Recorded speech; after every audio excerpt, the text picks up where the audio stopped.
We're just talking about a very specific problem that I think is going to increase, get worse as time goes on. It might get better depending on how fast the tools develop, but I think it's something that we should all be aware of and thinking through as we start using these tools more.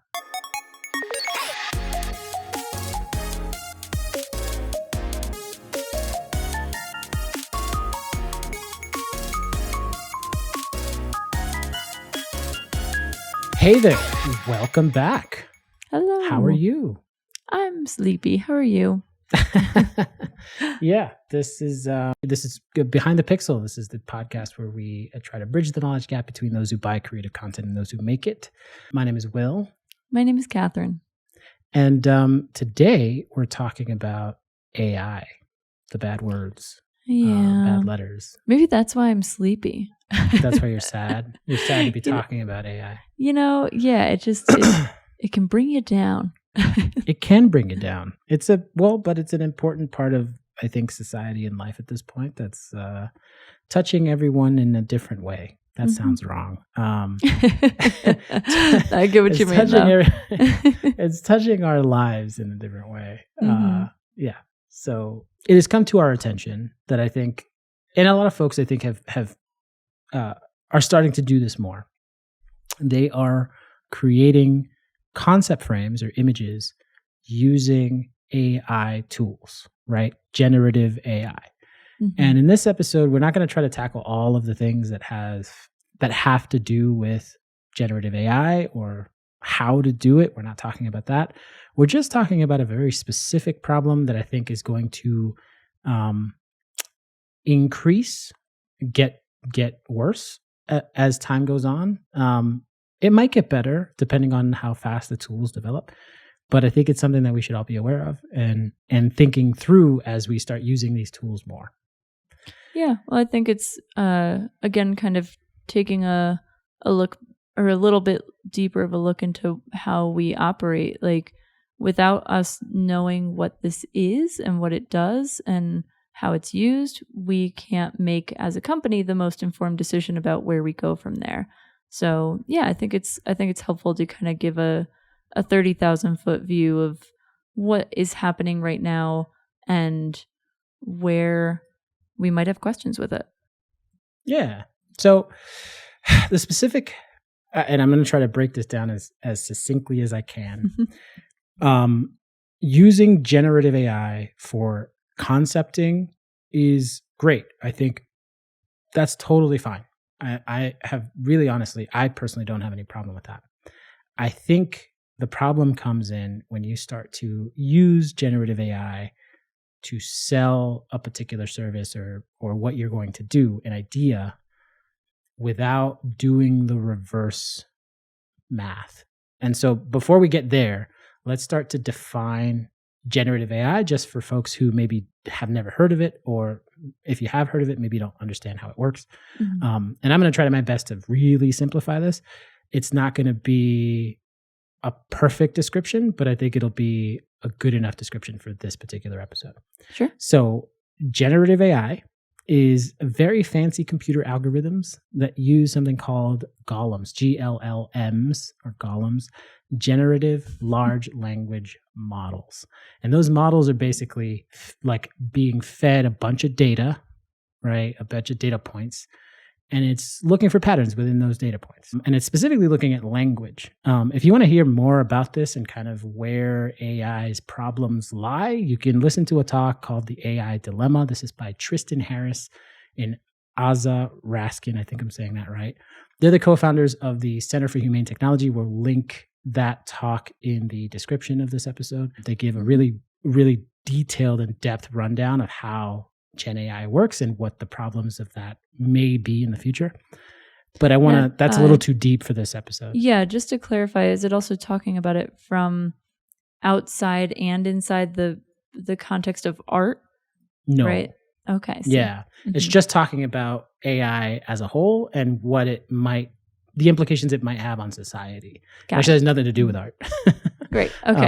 Just wanted to make sure that was clear. It's a super interesting talk. I've listened to it maybe twice now. And it's, yeah, it's refreshing to know that people are thinking about it that way. So what we're thinking about here in this episode specifically is tools like DALL-E or DALL-E, Midjourney is another one, Dream Studio, which uses Stable Diffusion, and Firefly is Adobe's version. So all of those are generative AI tools. You can look them up. The combination of both your input and the data set is required to generate something new. So that's very important. You have to input something in order for it to give you something back. Right. And what you input could be very different between what I get and what you get if I type it in a slightly different way, or if I make specific comments. Like the prompt, as we've all maybe heard about, is very, very, very important in getting what you need from the AI tool. So it could do many things. Today we're focusing on just images. And specifically, we're trying to point the finger at those images that are in that slide deck that you as a marketer might be looking at, or you as a studio owner or a creative might be pitching. Yeah. Yeah. And so specifically those images that are in projects that are going to move, that are going to be animated in the future. I think that's a very distinct thing. Marketers are using generative AI for a bunch of different things. Text, of course, ChatGPT, but also images from the tools I just mentioned, and creating marketing materials just from there, which is fine. I mean, well, morally, is it fine? There's another question. But again, I want to put those morals aside for a second. And I just want to talk about this particular issue between here's something that we think we can make, it's going to move, and, what that pitch will be. So, yeah, I think I want to acknowledge that I think it's hard to remove the morals in this equation because it's a very divisive topic. It's very heated. So maybe we just take a breath in this. We're going to, maybe I'm saying this for myself, but just take a moment, and it's going to be okay. We're here to learn, and then and then move on from there. Yeah. Got it.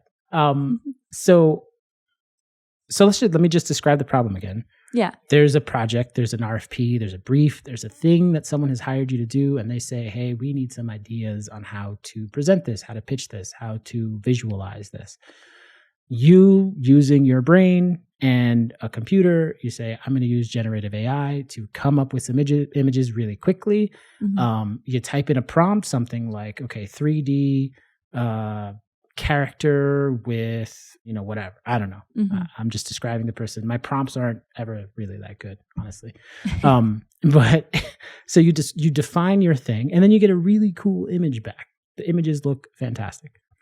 And then you put that in a slide deck, and you pitch it to your whoever's on the other side. And they say, this looks amazing. That looks great. Let's get started. Fine. You sold the idea, right? That's what we call creative sales. Once that idea is sold, there's an image that they're all looking at. Remember, I think if you've listened to Chris Perry's talk on this podcast before, he talked about the North Star. So getting to that North Star is super simple.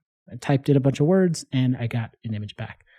But of course, it's the most vital piece of what guides your project from here on out. Yeah. So then you have to kind of go back, and depending on how you handle your sales and how you've generated numbers or how much you're charging, I don't know how you're doing that.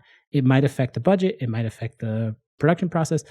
The images that you then have to create to match that particular image that you pitched may require more effort than you realized. Or it might be that you can never actually get to that particular image with the tool set that you have. Do you see what I'm saying? Like it sometimes the images that it generates requires really like high level of understanding of how those images got put together, or like how to decompose them, that maybe the budget is off, maybe your timeline is off because it requires more things. Maybe it requires more tools and you didn't realize that that's required. So I think this is the disconnect for me. Yeah. Well, yeah, I mean, I can add another layer of problem to this from a conversation that we had through our sound panel, where we talked about the idea that whenever, because the opposite side of this is saying to a client like, oh, well, this is a temporary, this is just to be some kind of concept. It's a rough idea of what could happen. And even if we take that, we might take that and put that into an entirely different style. But here's what the character could look like. Here's what it could be.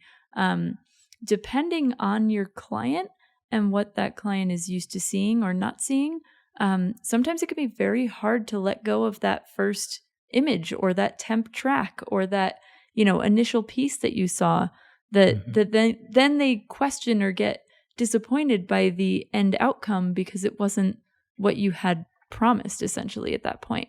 And we're big proponents of every time we watch a TV show or anything, we're like, don't promise anything.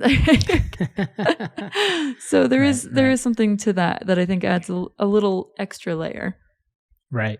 Yeah. So, I mean, I think that's the biggest issue is that like, if you propose something that's in 3D, I think I see this more in 3D than I do in 2D, where the image itself requires some 3D work in order for, it's really, the problem is control.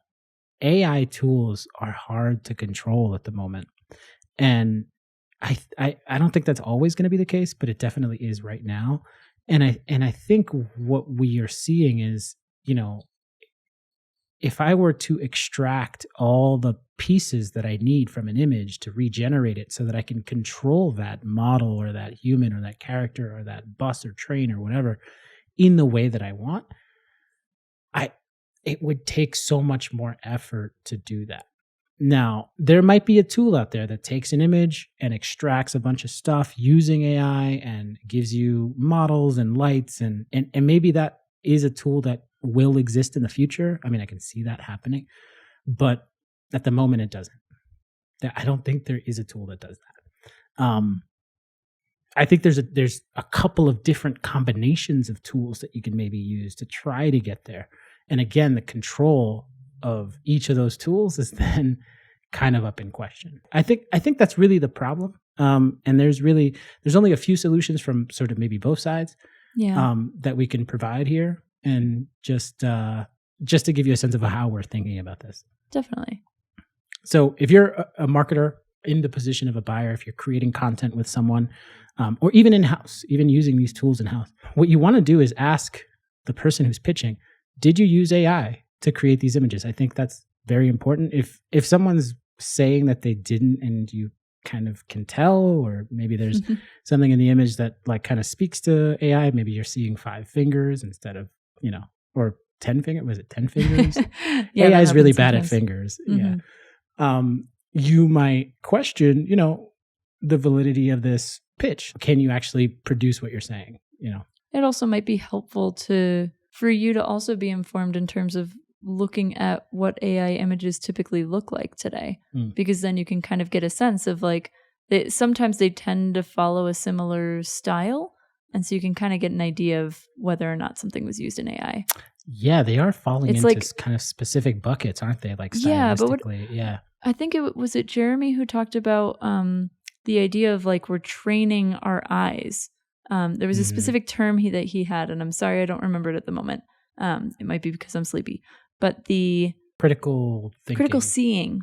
Critical seeing. Yeah, yes, exactly. Like it's a perfect opportunity to like get into that practice of critical seeing for yourselves as well. That way you can ask that question and just be more informed about what kind of artwork is being presented to you. Yeah. The other question you might want to ask is, what will it take to recreate this? I think that's an important part. If they can't break down the process by which the workflow that they're going to recreate the image by, I think that's another red flag, Right. Well, we're going to model this, or we're going to use another AI tool to model this. We're going to use a particular set of things. Like, it's really hard without an example, but it's important to get a cohesive answer from what will it take to recreate this. The other thing that might help is kind of another solution here. know that the moving version will most likely not look the same. I think that's important. I've heard multiple stories of people saying like, oh, I pitched this thing and, the client was like, why can't we get back to the AI version? Why doesn't it look like that?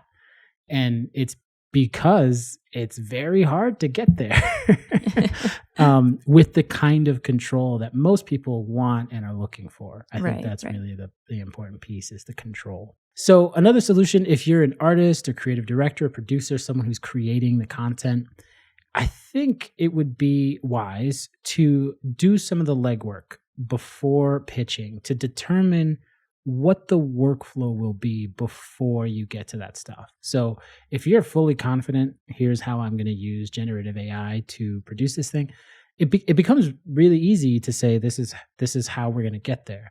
This is our North Star. This is what we're aiming for. It's not going to look quite like this in the end, but we'll put enough of the time into creating things that'll give us more control. Whether that is using more AI tools, using more quote traditional tools, CG tools, or a combination of the two. Yeah, I mean, I think that this ties all back now that you have this information and you have some solutions here. There's also, now you can add that layer of moral back on top of it. Like if you're against using AI, like I mean, I personally am, but that's, a different story for another day. But I think that, there's, on top of this, you're dealing with a value alignment with the company that you're working for or with the studio or the freelancer. So just getting those questions, it's like when you go through the sales process or you go through a discovery call, like add these questions into your repertoire of questions. I know it's like, oh, we have more questions to ask, but this is a big one. Because if you find that they're all for it and you're really against it, then maybe they're not the right fit for you. So it's just, that's where you add this sort of extra layer of morality.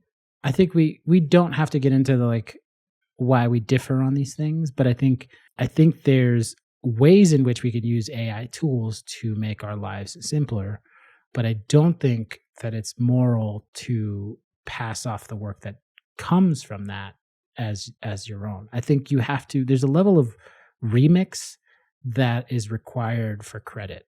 I don't know how else to say that, but if you took a song and you remixed it, then I can get credit for the remix because I've made some changes to it. I've altered it enough to make it my own, make it what I feel like it should be. And then there's how much do I need to alter it? And I think in the past, there were laws around it's only got to be 25% different, 50% different. And then it's a new thing. And I think we're going to start to get to a place where that number is closer to 50, 60, 80, because it has to be more yours than the computer's, I guess. Yeah. Yeah. So. There's, I think, a lot of unknown still. There's a lot of legal structures that have to be in place. I mean, we're seeing people come out of school being, what was it? It was AI ethics, lawyers, which is really interesting to see. So I'm looking forward to seeing where they're able to make certain changes and put restrictions in place. But yeah, for now, it's kind of this space of you have to make an informed decision for yourself. I don't know if it's as concrete of a right or wrong answer, because to your point, I do think AI outside of a generative context has a lot of benefits in different areas and in different sectors and industries. But yeah, at least for this, I think it's important to learn about. It's important to recognize and acknowledge its existence and make a decision for you about how you or your company or, how you're going to handle it, essentially. Yeah, no, I think that's it. Thank you so much for listening. Again, this is one of maybe many episodes on AI, maybe not. I don't know how deeply we want to go into this. I think it's important. I think it's important to talk about. I think it's happening in our industry. Yeah. I think you can hear both my like reluctance and sadness around the fact of its existence. But I acknowledge that it exists, and I know that as an owner I have to make informed decisions. So here we are. Yeah. Thank you so much for listening. We will see you in the next episode. Take care.